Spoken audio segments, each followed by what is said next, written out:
Don't forget to like the video, share your thoughts in the comments, and subscribe to stay updated with our latest stories.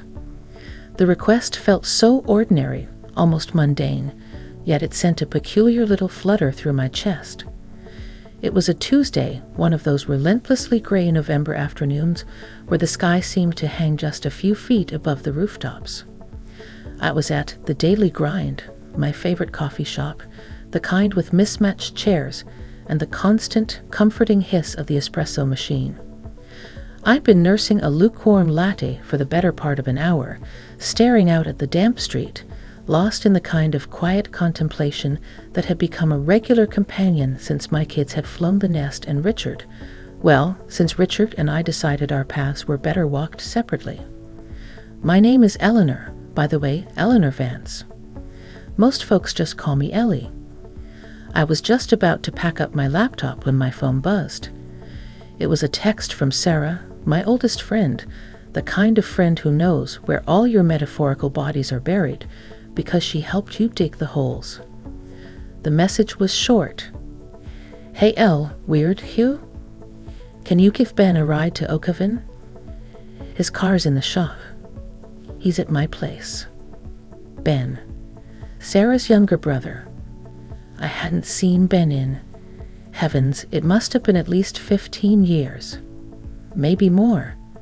He was just a kid back then, a lanky teenager with a mop of unruly brown hair and a shy smile, always trailing after Sarah and me with a mix of awe and annoyance.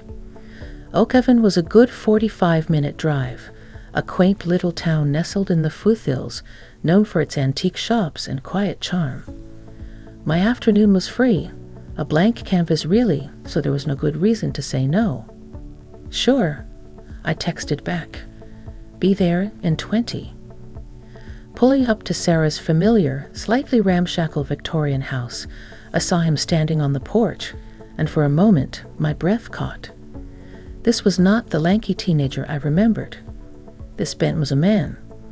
He was tall, much taller than I recalled, with broad shoulders that filled out his simple denim jacket. The unruly brown hair was still there, a little shorter perhaps, but still with that boyish tendency to fall across his forehead. And the smile when he saw my car was no longer shy, but warm, open, and framed by laugh lines around his eyes that spoke of a life lived.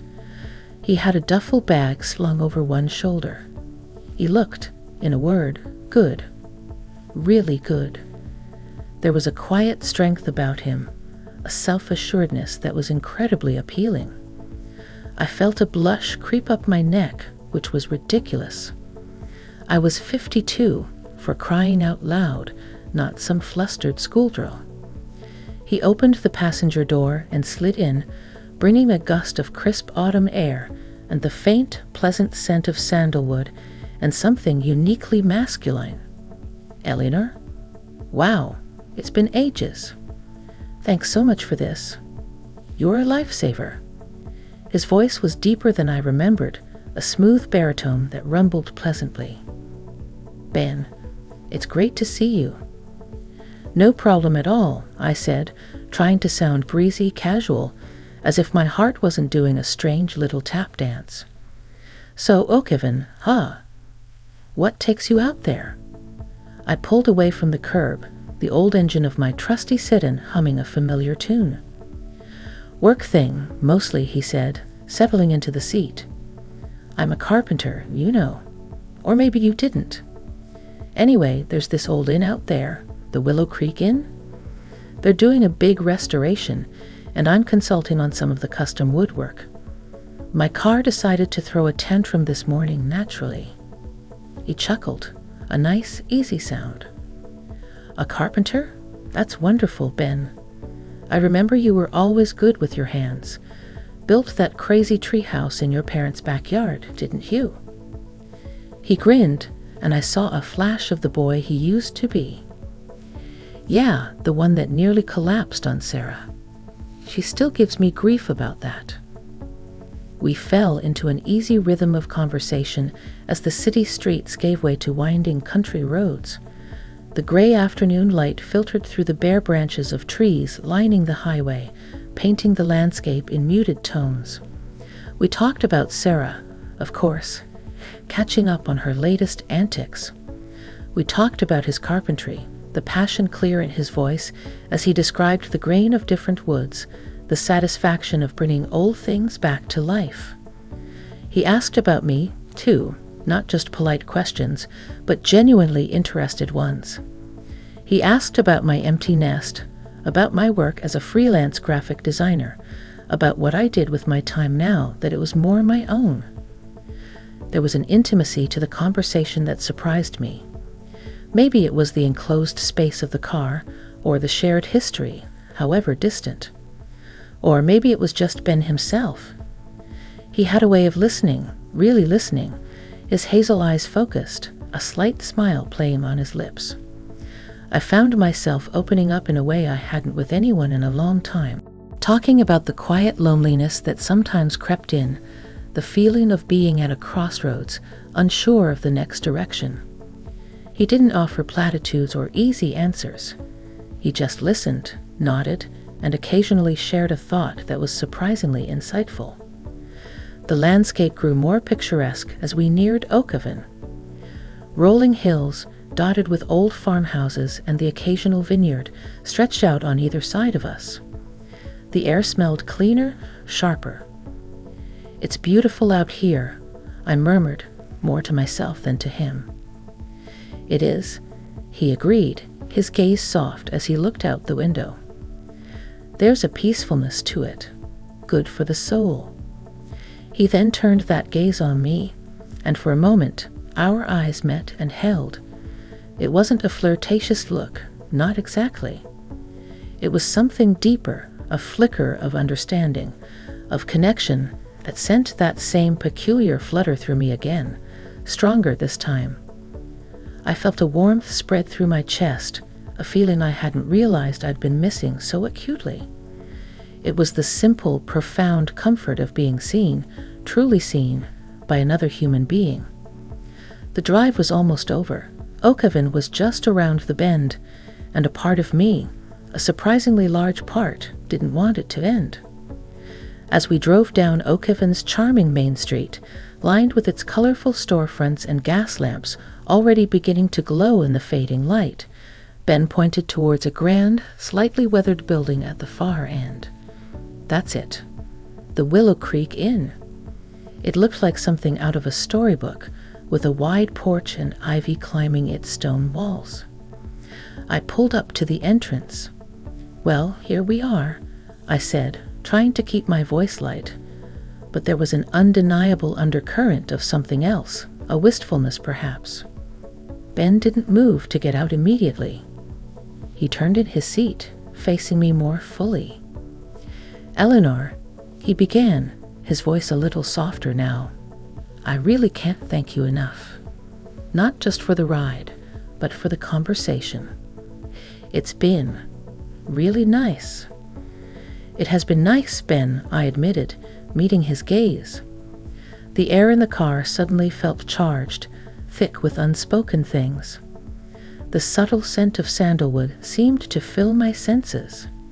He was so close.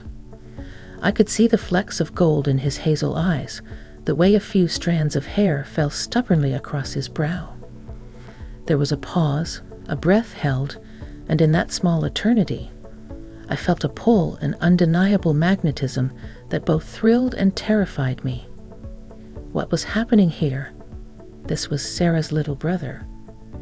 But he wasn't so little anymore. And I wasn't the same woman I was 15 years ago either. The silence stretched, filled with a delicate tension, the kind that hums just beneath the surface, promising something, or perhaps warning against it. I wondered if he felt it too. He finally broke the spell, though his eyes still held mine. "Listen, I'm probably going to be here for a few hours. Maybe grab a bite to eat before I figure out the bus schedule back. Unless..." He hesitated, a flicker of something. Uncertainty. Hope. In his eyes. "Unless you're not in a rush to get back to the city?" "Oh, Kevin has a couple of decent spots for dinner." My heart did a little leap. The sensible part of my brain, the one that usually ran the show, screamed, "He's Sarah's brother. You're old enough to be his." Well, older sister, practically. But another part, a quieter, more adventurous voice that had been dormant for years, whispered, "Why not? What do you have to lose?" It was that voice, the one craving connection, the one that had felt so wonderfully alive during our drive, that answered. "Actually, Ben," I heard myself say, a smile playing on my lips, "I'm not in any particular rush. I'd love to have dinner." His face lit up with that warm, genuine smile that crinkled the corners of his eyes. "Great," he said, and there was a lightness in his voice, a boyish enthusiasm that was utterly charming. "There's this little Italian place just off Main Street. Nana's. Best lasagna you'll ever taste. I promise." "Nana's it is," I agreed, a sense of pleasant anticipation bubbling up inside me. As he got out of the car to retrieve his duffel bag from the back seat, I took a deep breath, trying to steady the unexpected thrumming in my veins. This was unexpected. Definitely unexpected.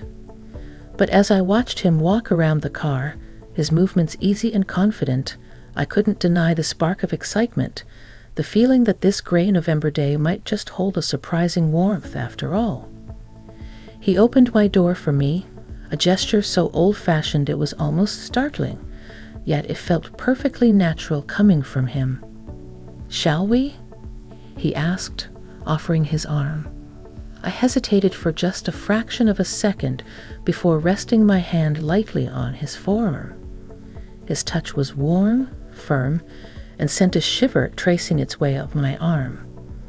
It wasn't a romantic gesture, not overtly, but it felt significant, like crossing a small, unseen threshold. Nana's was everything a small-town Italian restaurant should be. Cozy, dimly lit, with red and white checkered tablecloths and the tantalizing aroma of garlic and oregano hanging in the air. A friendly, stout woman with flour dusting her apron, presumably Nana herself, greeted us like regulars and showed us to a quiet booth in the corner. The atmosphere was intimate, worlds away from the sterile, trendy restaurants I sometimes frequented back in the city. Here, conversations were hushed, laughter was genuine, and the clinking of wine glasses provided a gentle soundtrack. "This is lovely, Ben," I said, sliding into the booth. The worn leather of the seat felt comforting. "Glad you like it," he replied, his eyes twinkling in the candlelight. "It's one of my favorite spots when I'm working out this way. Good, honest food. No pretense." We ordered a bottle of Chianti, and as he poured, our fingers brushed. A tiny spark, but I felt it, and I saw a quick glance from him that suggested he'd felt it too. We talked even more freely than we had in the car. He told me about some of the intricate restoration work he was doing at the inn, the challenges of matching 100-year-old craftsmanship, the joy of seeing a piece of history come back to life under his hands. His passion was infectious, and I found myself fascinated, asking questions, picturing the details he described so vividly. He, in turn, drew me out about my own creative pursuits. I confessed my half-formed dreams of maybe, someday, illustrating a children's book, an idea I'd barely voiced to anyone, not even Sarah. He didn't laugh or dismiss it. Instead, he leaned forward, his expression serious. "You should do it, Eleanor. Life's too short to keep your dreams on a shelf. What kind of stories would you illustrate?" And just like that, I was talking about whimsical creatures and enchanted forests, ideas that had been gathering dust in the back of my mind. He listened with an intensity that made me feel like my little dream was the most important thing in the world. There was no judgment in his gaze, only encouragement. It was a rare and precious gift, that kind of focused attention. The lasagna arrived, and it was, as promised, divine, rich, cheesy, and deeply satisfying. We ate slowly, savoring the food and the conversation. The wine warmed me, loosening the last of my inhibitions. I found myself laughing more than I had in months, a genuine, from-the-belly kind of laugh. Ben had a dry wit, a subtle sense of humor that caught me off guard and delighted me. He told a story about a disastrous early carpentry project involving a lopsided bookshelf that had his first client, his own mother, threatening to disown him. I, in turn, shared a few embarrassing anecdotes from my early days as a graphic designer, including a logo I'd accidentally designed upside down.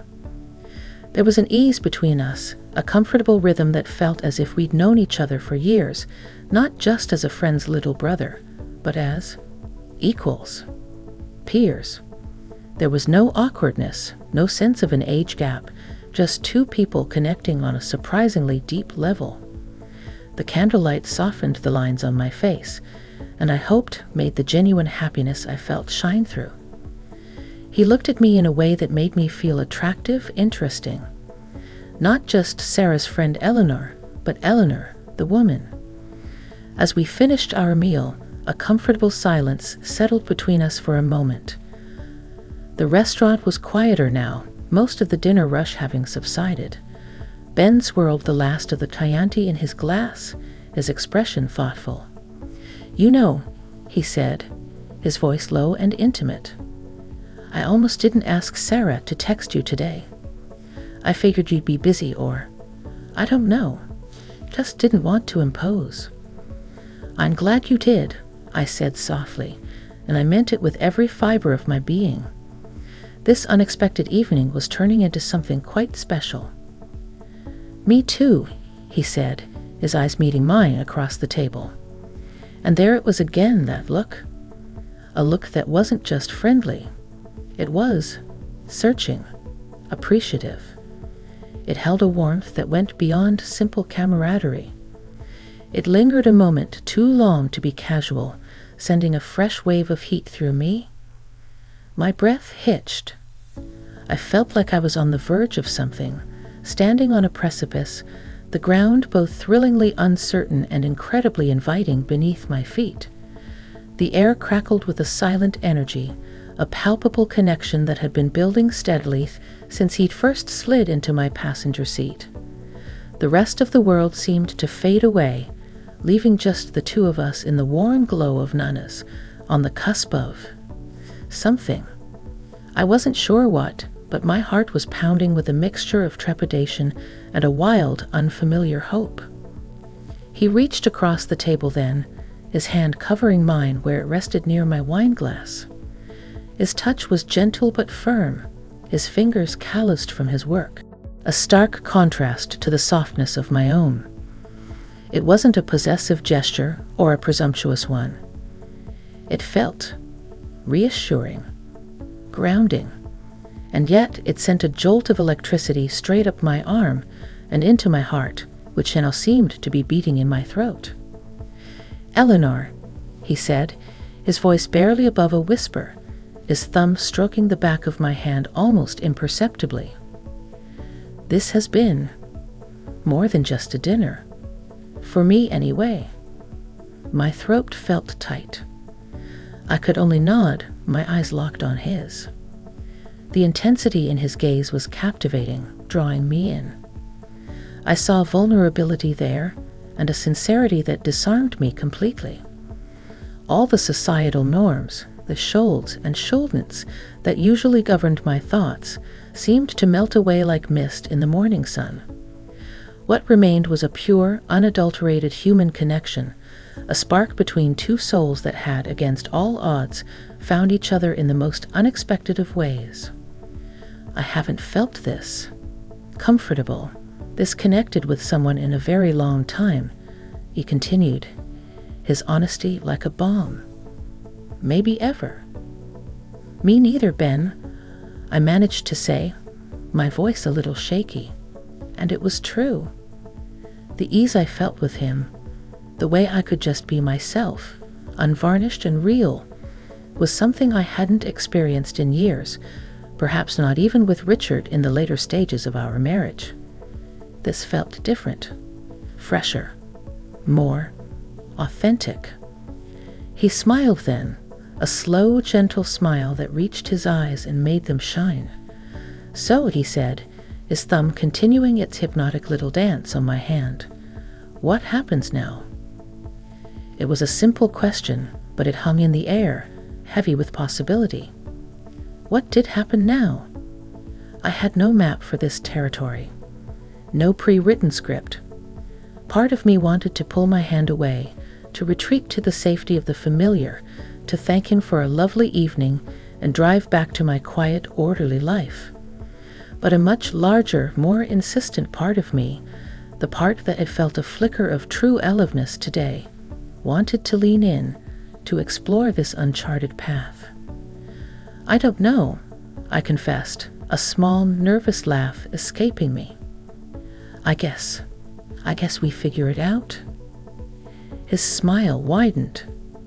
I liked the sound of that. He gave my hand a gentle squeeze before releasing it, though the warmth of his touch lingered. "The inn has a rather lovely old library, I'm told. Lots of comfortable armchairs, and I still have a couple of hours before I absolutely need to think about that bus. Would you like to see it? Maybe have a coffee there?" The invitation was casual, yet it felt like another step, another threshold. The inn is current, temporary domain. It felt more intimate than Nana's. A decision point.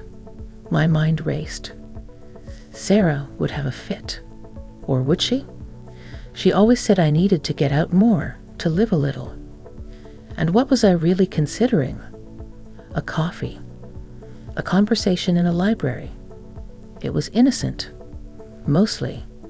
Yet the undercurrent was undeniably there, a subtle thrum of attraction that made everything feel charged and significant. "A library, you say?" I teased gently, trying to lighten the intensity I felt swirling inside me. "With comfortable armchairs? You know the way to a woman's heart, Ben." He chuckled, the sound rich and warm. "I aim to please Eleanor." The bill arrived, and before I could even reach for my purse, Ben had taken care of it. "My treat," he said firmly, but with a smile that brooked no argument. "You saved me from the Oakovan bus system today. It's the least I can do." Outside Nana's, the November night had fully descended. The air was cold and crisp, carrying the faint scent of wood smoke from a distant chimney. The stars, unblemished by city lights, blazed with a fierce intensity in the inky sky. It felt like we were the only two people in the world. "The inn is just a short walk this way," Ben said, gesturing down the quiet street. He didn't offer his arm this time, but walked beside me, our shoulders occasionally brushing. Each accidental contact sent a little zing through me. We walked in comfortable silence for a few moments, the only sound the crunch of fallen leaves under our feet. The streetlights cast long, dancing shadows ahead of us. "Thank you for dinner, Ben," I said, breaking the quiet. "It really was wonderful." "The pleasure was all mine, Eleanor," he replied, his voice sincere.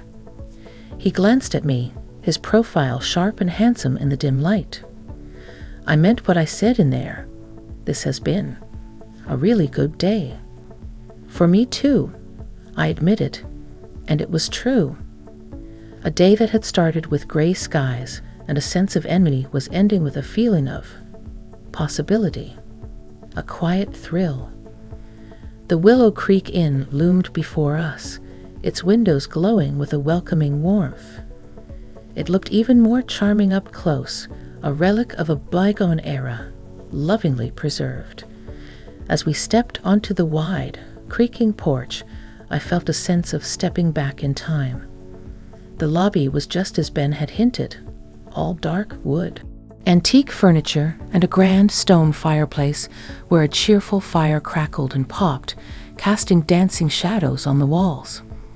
The air smelled of old books, lemon polish, and burning logs. It was incredibly inviting. "This way," Ben said, leading me past the check-in desk, where a kindly-looking older woman gave us a polite nod. We walked down a hushed corridor, our footsteps echoing softly on the polished wooden floor. He stopped before a pair of tall, dark oak doors. "The library," he announced with a slight flourish. He pushed one of the doors open, and I gasped. It was a book lover's dream. Floor-to-ceiling shelves crammed with leather-bound volumes lined every wall. Deep, comfortable-looking velvet armchairs were arranged in cozy nooks, each with its own small reading lamp. A large bay window at the far end looked out onto a moonlit garden. The room was empty, quiet, and filled with the serene, almost sacred atmosphere that only rooms full of books can possess. "Oh, Ben," I breathed. "It's magnificent." He smiled, clearly pleased by my reaction. "I thought you might like it. Pick a chair. I'll see if I can rustle up that coffee. Or maybe something stronger, if you prefer. I think they have a decent brandy selection." "Coffee would be perfect," I said, my gaze sweeping around the room, already feeling a sense of peace settle over me. This room felt like a sanctuary. He nodded, back in a jiffy. As he slipped out, I wandered deeper into the library, running my fingers along the spines of ancient books. The scent of old paper and leather was intoxicating. I chose an armchair near the bay window, a plush, dark green velvet one that seemed to sigh with comfort as I sank into it. From here, I could see the silhouettes of trees swaying gently in the night breeze, their branches stark against the moonlit sky. It was incredibly peaceful. I thought about the turn this day had taken. A simple request for a ride had led to this unexpected connection with a man I barely knew, yet felt strangely familiar with. A man who was younger than me, yes, but who possessed a maturity and a quiet depth that belied any concerns about age. He made me feel seen. He made me feel interesting. He made me feel alive in a way I hadn't for a very, very long time. There was a subtle tension, yes, an awareness of him as a man and me as a woman, but it wasn't predatory or uncomfortable. It was exciting, a gentle hum of attraction that added a delicious little spark to our interactions. I hadn't felt that spark for anyone in so long, I'd almost forgotten what it felt like. With Richard, our connection had faded into a comfortable, predictable routine long before the end. This felt new, unpredictable, and a little bit dangerous in the most enticing way. What was I doing? I was a sensible, middle-aged woman, a mother, recently divorced. This wasn't in any of my carefully constructed life plans. But then, life had a funny way of throwing curveballs, didn't it? And sometimes, those curveballs turned out to be unexpected gifts. Ben returned a few minutes later, carrying a tray with 2 steaming mugs of coffee and a small plate of biscotti. "Success," he announced quietly, a smile playing on his lips. He set the tray down on a low wooden table between us. "You're a man of many talents, Ben," I said, taking a mug. The coffee smelled rich and dark. "Just resourceful," he replied, settling into the armchair opposite mine.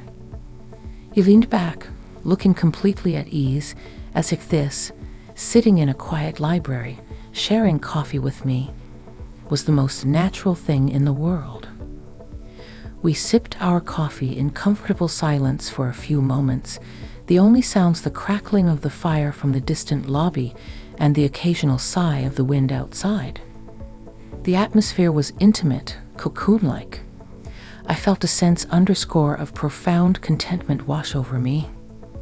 "So," I began, breaking the quiet, "tell me more about this inn.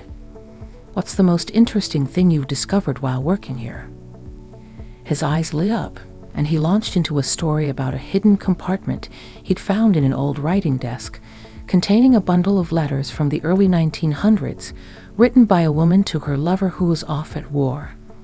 He described the faded ink, the delicate handwriting, the poignant words of love and longing. As he spoke, I was captivated, not just by the story itself, but by the way he told it, his voice full of reverence for the history he'd unearthed. He had a storyteller's gift, painting vivid pictures with his words. "It was like holding a piece of someone's soul in my hands," he said, his voice soft. "A reminder that people 100 years ago loved and worried and hoped just like we do." "That's incredible, Ben," I murmured, deeply touched by his sensitivity. It was a side of him I hadn't expected, this gentle, almost poetic appreciation for the past. He wasn't just a carpenter, he was a historian of wood, a guardian of stories. The conversation flowed effortlessly from there. We talked about books we loved, movies that had moved us, places we dreamed of visiting. We discovered a shared love for old black and white films and a surprising agreement on the best kind of pizza toppings, mushroom and olive, for the record. With every shared laugh, every exchanged glance, the connection between us deepened, solidified. The hours seemed to melt away. I glanced at the grandfather clock in the corner of the library. It was nearly 11. "Goodness, look at the time," I said, a little startled. "I should probably think about heading back. It's a bit of a drive." A wave of disappointment washed over me at the thought of the evening ending. Ben looked at his own watch, a frown creasing his brow. "You're right. I've kept you much later than I intended. The last bus." He trailed off, a thoughtful expression on his face. Then he looked at me, a hesitant, almost shy look in his eyes that reminded me so much of the boy he used to be, yet it was overlaid with the quiet confidence of the man he had become. "Eleanor," he began, his voice low and earnest, "this might be forward. And please feel free to say no, absolutely no pressure. But the inn, well, it has guest rooms, and I know it's late and it's a long drive back for you alone in the dark." He paused, taking a breath. "What if you stayed? Here, at the inn. As my guest, of course. We could have breakfast in the morning. I could even show you some of the restoration work I'm doing before you head off, if you're interested." My heart skipped a beat, then another. Stay? The suggestion hung in the air, electrifying, terrifying, and incredibly tempting. My sensible brain was having a 5-alarm fire, sirens blaring, red lights flashing. Stay the night? With Sarah's younger brother? What would people think? What would Sarah think? But then there was that other voice, the one that had been growing stronger all evening, the one that whispered of adventure, of connection, of taking a chance on something real and beautiful, however unexpected. He must have seen the conflict on my face, because he quickly added, "Separate rooms, of course, Eleanor. I don't want this conversation to end. Not yet. And I worry about you driving so late." His concern felt genuine, adding another layer to the complex emotions swirling within me. I looked at him, really looked at him. At the sincerity in his hazel eyes, the slight furrow of concern on his brow, the way his hand rested on the arm of his chair, strong and capable. He wasn't being predatory. He was being kind, considerate, and perhaps a little hopeful. This wasn't about a casual fling, I sensed. This was about something more. Something about connection, about not wanting a truly special moment to just dissipate into the night. The idea was audacious. It was impulsive. It was completely out of character for Eleanor Vance, the sensible, predictable woman I had become. But maybe, just maybe, that wasn't who I wanted to be anymore. Maybe I wanted to be the woman who said yes to unexpected adventures